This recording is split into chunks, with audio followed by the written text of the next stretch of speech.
How to treat dog bite wounds on dogs. If your dog is attacked by another dog, your dog may have wounds as a result of the fight. It is imperative that you determine how serious the bite on your dog is, and whether it requires an immediate emergency trip to the vet clinic or if it is a nip or surface bite you can treat at home. Unfortunately, some injuries may be deeper than they appear at first glance, so if you are ever in doubt or uncertain how serious the bite is, take your dog in to your vet to check the severity of the bite. Determining if the dog bite requires a vet.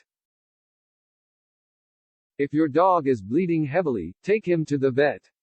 Blood pumping from the wound is a sign that an artery or large vein has been damaged. The blood vessel may need to be ligated, tied off in a surgical procedure done by your vet. Use a sterile gauze swab to apply pressure to the wound. Do this as a first aid measure on the way to the vet. You will find sterile gauze swabs in a first aid kit. If you don't have a first aid kit handy, you can use an article of clothing like a cotton t-shirt, diaper, or maxi pad to create a compress and press it against the wound with sufficient pressure to stop the bleeding. After 5 minutes, cautiously lift the compress up. If the bleeding starts again, replace the pad and hold it in place until you arrive at the vet clinic.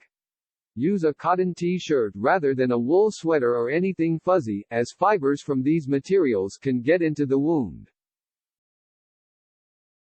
Check your dog to see if they have rapid, shallow breathing. This is a possible indication of shock, which can be life-threatening in its own right, or that a tooth has penetrated into your dog's chest and is allowing air to enter the thoracic cavity. Take them to the vet clinic as soon as possible, as this serious injury needs immediate medical attention. If you can see a wound over your dog's ribs, place a pad, a sterile gauze swab, or a folded cotton t-shirt over the wound and either hold it there, or secure it in place with a tie or belt, tied around the dog's chest.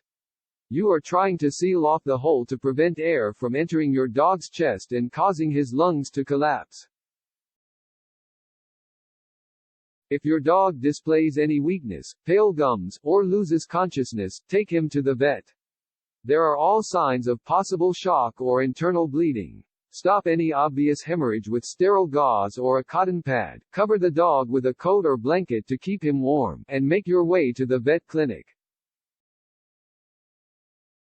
Search for any large wounds or flaps of skin on your dog. If your dog was shaken in the jaws of their attacker, a large wound or skin flap may have been torn away from the underlying tissues. Use sachets of sterile saline from a first aid kit to flush the wound.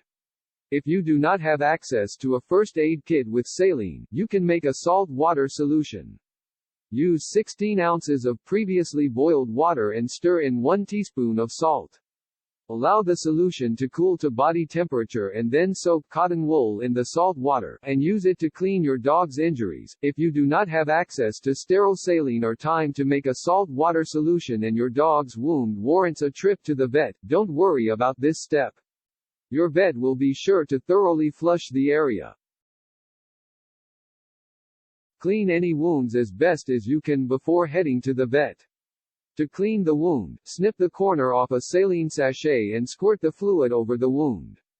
This flushes away contaminants and reduces the risk of infection setting in. Reserve a small volume of saline and use it to moisten the sterile dressing pad in the first aid kit. Place the moist dressing pad over the wound and bandage it in place. This keeps the exposed tissue moist on the way to the clinic and in optimal condition for suturing.